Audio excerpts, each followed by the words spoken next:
tell us about? Really nothing. I think the thing that moving forward, I've been in front of this city for 6 years, and one of the requests lately that I am having is I want others to talk about people's health, and I do the best that I can.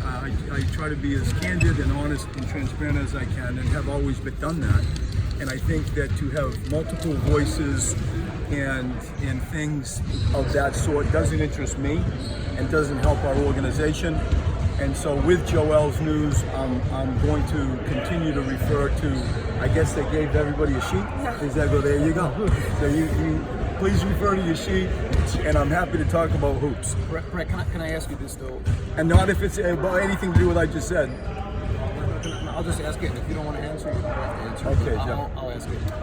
When everything you've been through and all your stars, what is the frustration level for you to not know whether or not, in the sense that your star player, who you called your crown jewel, is going to play? And we went through this last year, missing the first 2 games, and he went through his first 2 seasons. I mean, the frustration level has to be high as you're trying to get a team and, as you say, deliver a team in the playoffs and make an NBA Finals.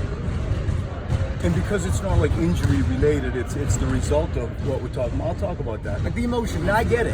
And I'm here in front of you confidently and honestly telling you it isn't. It is for the reasons we all get, but I'm so numb in a good way, in an exciting, positive way, to the many things that have come up over our days together. And so what I do know is here we are, we're about to enter the NBA playoffs. I have the best team I've ever coached, and we're excited to go play Brooklyn. And that's not, missed or a misdirection, a head fake to, misery. It isn't, it's the truth. And so we've all gone through a lot. I've been the coach while we've gone through a lot, and I'm excited to go play basketball. If we do this right, and I believe we will, if I've learned anything in my 19 years in the NBA and 14 years in the playoffs, 14 years in the playoffs, you have to slow play this. You have to go into this with a psychological stability, and it's a series. It happens over time, and I just want to get vanilla right at the start, get home plate, the base right, and then we'll make adjustments and figure out matchups and so on. And so this is just one of those things that are a part of what I hope is a deep, long playoff run. And this is truthfully my mindset. Will he practice today? Will he No. practice? Okay. So to that point, Are we going to keep talking about this? Nope. I wish we talk about Brooklyn. I want to talk about Brooklyn. Okay, good. All right. You talked the other night about a few of your options around defending the pick and roll. Do you expect to mix and match those assignments, or are you going to go with one and then adjust as necessary? That's what I'm going to do. We're going to go with one and try to stamp off on perfect vanilla, and then make sure we have a plan B. When you start getting into C's and D's, you got some problems.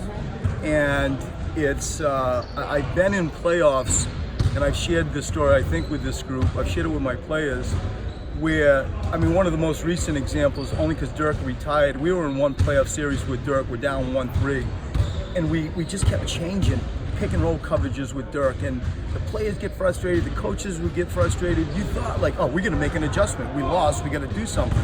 Sometimes it's once you get vanilla right, you just got to do it better, harder, longer, right? And then determine maybe you just got to put Ben Simmons in it instead of Jimmy in it, and it's still the game plan. And so when you start thinking you're going to make multiple adjustments, it means you're chasing. And sometimes you have to. But to stamp off on what's plan A with these subtle iterations within plan A, and then this just isn't working, or they're too used to it. It's a steady diet. D'Angelo needs a different look. What's plan B? We got that.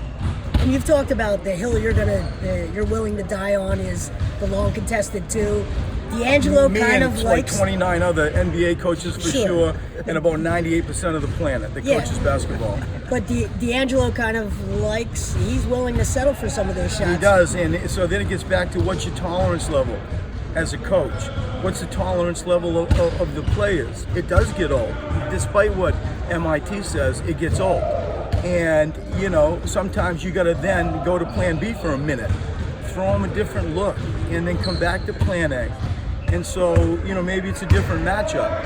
And so it's all, I've been doing this a long time, and I've been privileged to see many deep playoff runs and to walk down a game plan and to prepare for the playoffs. I've done this a lot. I'm honored to have been able to be in playoff situations a lot in my life. And so this is what I've learned.